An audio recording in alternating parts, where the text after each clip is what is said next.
অবদ্ধ হওয়া এটাই হলো কবিরা গুনাহ। আর হচ্ছে যারা মানুষকে হত্যা করবে এবং মানুষের বিপদের সময় মিথ্যা সাক্ষ্য দিবে। কথা বলেন ঠিক কিনা?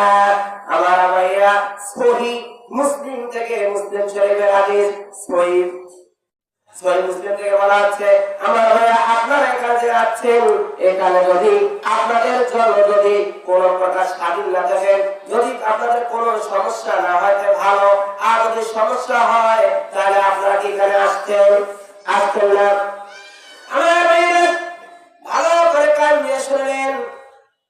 আল্লাহ রাসূল সাল্লাল্লাহু আলাইহি সাল্লাম মায়ের কবর দেখতে গিয়ে কাঁদলেন।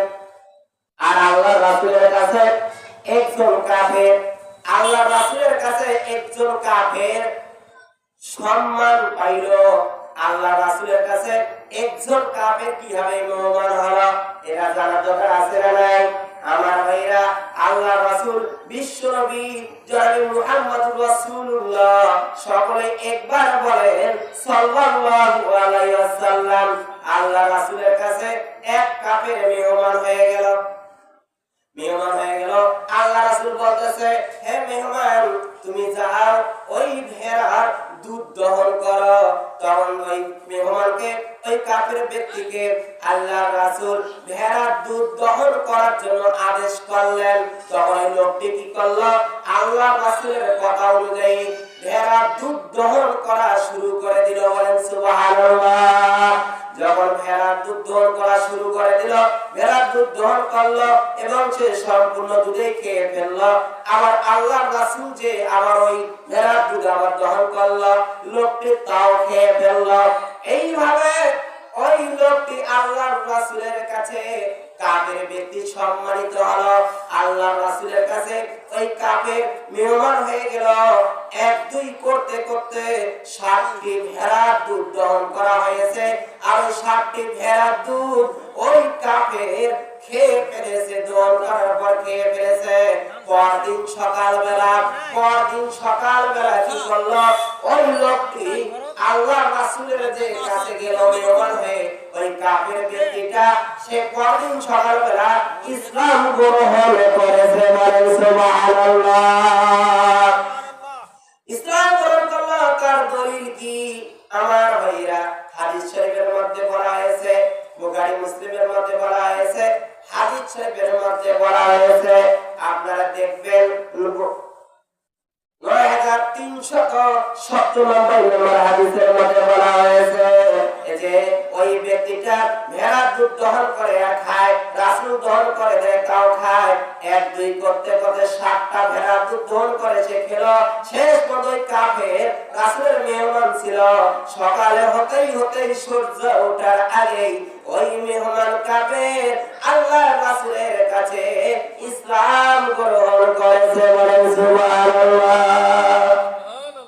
আমার ভাইরা, শুধু তাই না, আবু হুরায়রা রাদিয়াল্লাহু তাআলা আনহু বর্ণিত, একদিন রাসূল কারীম সাল্লাল্লাহু আলাইহি সাল্লাম তার মায়ের কবরে যায় কাঁদলেন।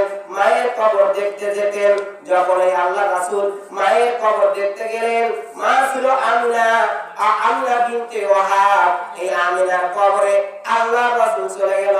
চলে যায় আল্লাহর নবী কাঁদলেন, কাঁদতেছেন। এখন বলতেছে আপনি কাঁদতেছেন কেন? সাহাবীরা বলতেছে আল্লাহ রাসূল সেখানে কাঁদলো। আল্লাহ রাসূল বুঝতে পারতেছেন আল্লাহ রাসূল এই জন্য কাঁদলেন যে আমি আমার রবের কাছে আমার মায়ের কবর জিয়ারত করার জন্য যখন অনুমতি চেয়েছি, তখন আল্লাহ রাসূল আমাকে অনুমতি দিয়েছে। বলেন, আল্লাহ রাব্বুল আলামিন আমাকে অনুমতি দিয়েছে। যখন ওই সাহাবী, যখন আল্লাহর নবী আল্লাহর কাছে মায়ের কবর জিয়ারত করার জন্য অনুমতি চাইলো, আল্লাহ রাব্বুল আলামিন তার দোস্তকে মায়ের কবর জিয়ারত করার জন্য অনুমতি দিয়েছে। আর যখন আল্লাহ রাসূল তার কবর প্রার্থনা করার জন্য অনুমতি চেয়েছে, আল্লাহ রাব্বুল আলামিন তখন আল্লাহ রাসূলকে অনুমতি দেয়নি। তখন বলতেছে আল্লাহ রাসূল কাঁদতেছেন। উমর ইবনে খাত্তাব রাদিয়াল্লাহু তাআলা আনহু বলতেছে, ও আল্লাহর রাসূল, হে আল্লাহর রাসূল, আপনি কাঁদছেন কেন? তখন আল্লাহ রাসূল বলতেছে, তখন আল্লাহ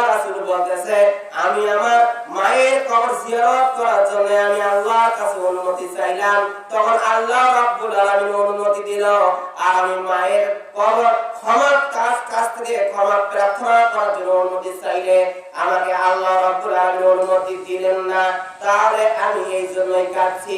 উমর ইবনে খাত্তাব রাদিয়াল্লাহু তাআলা আনহু বলতেছে, আল্লাহ রাসূল আপনি কাঁদছেন এই জন্যই তোমরা কবর জিয়ারত করো। আল্লাহ রাসূল বলে দিল, এই জন্যই তোমরা কবর জিয়ারত করো। প্রশ্ন করো তোমরা কেন কবরগুলো জিয়ারত করো? হাদিসে প্রমাণ দিয়ে দলিল দিয়ে বলেছেন যে কবর যারা জিয়ারত করে তার মনটা নরম হয়ে যায়, মৃত্যুর দিকটা স্মরণে আসে। কথা বলেন ঠিক কিনা?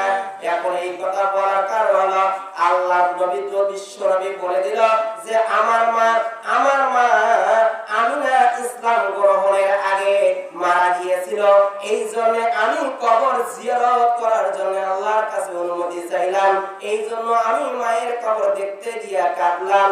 এটা হলো এখানে বলা আছে মুসলিম শরীফের 976 নম্বর হাদিস। আপনারা খুলে দেখেন দলিল আছে কিনা আমার ভাইরা। এটা হলো মুসলিম শরীফের 976 নম্বর হাদিসের মধ্যে বলা হয়েছে যে আল্লাহ রাসূল মায়ের জিয়ারত করার অনুমতি চাইলে অনুমতি পেল, তার ক্ষমা প্রার্থনার অনুমতি চাইলে অনুমতি পেল না। কিন্তু উমর ইবনে খাত্তাব বলতেছে আপনি কাঁদছেন কেন?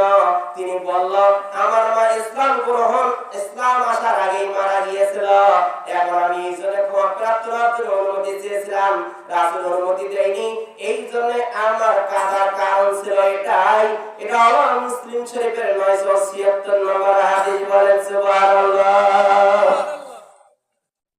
আমার ভাইরা শুধু তাই না, বুরাইদা রাদিয়াল্লাহু তাআলা আনহু হতে বর্ণিত তিনি বললেন একদিন নবী করিম সাল্লাল্লাহু আলাইহি সাল্লাম এক চিহ্নিত কবরের কাছে পৌঁছলেন।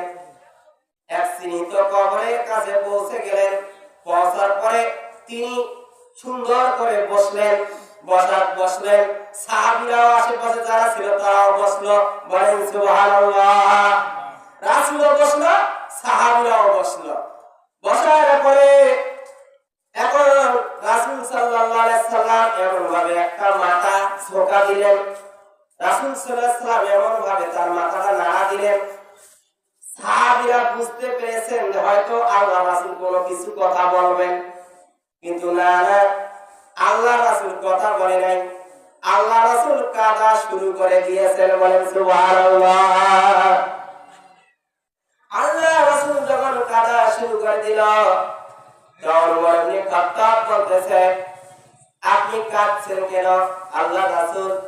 তখন আল্লাহ রাসূল উমর ইবনে খাত্তাবকে বলে এইটি হলো আমিনা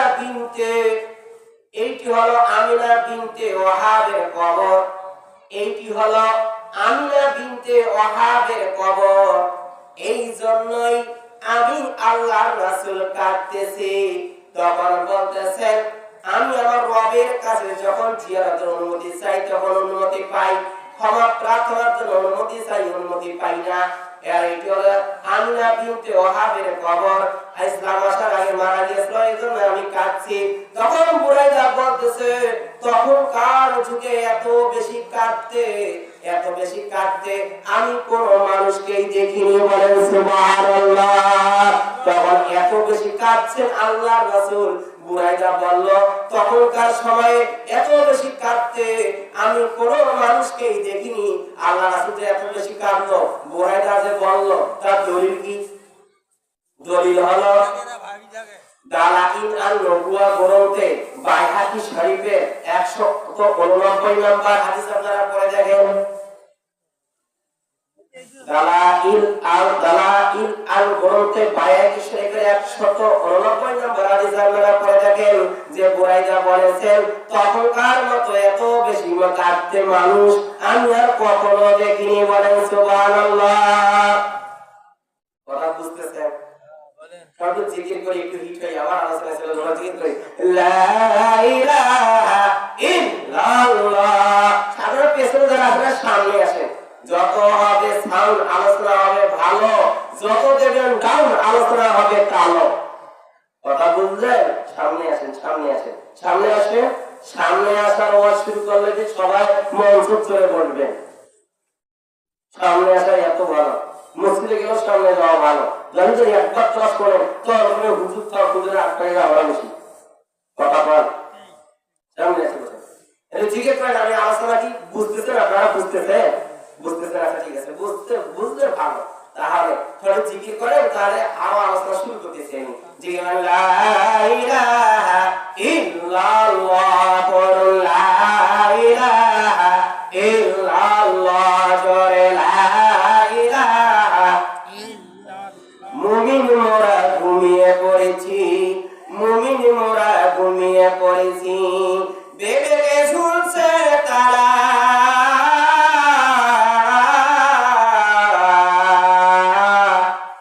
পুরান হাদিসের জ্ঞান না থেকে অন্তর হয়েছে কালা।